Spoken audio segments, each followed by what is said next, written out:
시청자 여러분 안녕하십니까? TJB 8시 뉴스 시작합니다. 고 김하늘 양 참극을 분석하다 보니 어디서부터 잘못된 것인지 끝을 모를 지경입니다. 어제는 같은 의사가 살해 용의자인 40대 여교사에게 우울증이 아주 심각하다고 진단했다가 불과 3주 만에 거의 완쾌 수준이라는 너무 다른 결과를 내어 어리둥절했다는 소식 전해드렸습니다. 오늘 밝혀진 또 다른 사실은 이 40대 여교사는 2년 동안 학교에서 맡은 업무가 학내 안전이었다는 사실인데요. 그 2년 동안 휴직과 복직을 반복했는데 학교와 교육청이 알아채는 데까지는 시간이 걸렸고 여러 예후도 무신경하게 대응하는 바람에 결국 비극을 막지 못했습니다. 이수복 기자의 보도입니다.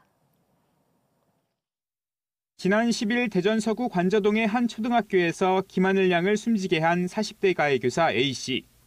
지난 2023년부터 휴직 직전인 지난해 12월 전까지 2년 동안 학내 안전 담당 업무를 맡은 것으로 드러났습니다. 학생의 등하교와 학교 폭력 등을 예방하는 새싹지킴이와 녹색어머니회를 조직 운영하고 학생 안전을 지도하는 역할을 담당했습니다. 지난해 7월부터 9월까지는 4차례 조퇴를 반복했고 이후 10월부터 12월까지 3차례 병가를 냈는데 나머지 기간에는 관련 업무를 이어갔습니다. 대전시 교육청은 12월 9일 해당 교사가 휴직에 들어갔고 지난해 12월 30일 복직한 뒤에는 관련 업무에서 빠졌다고 설명했습니다.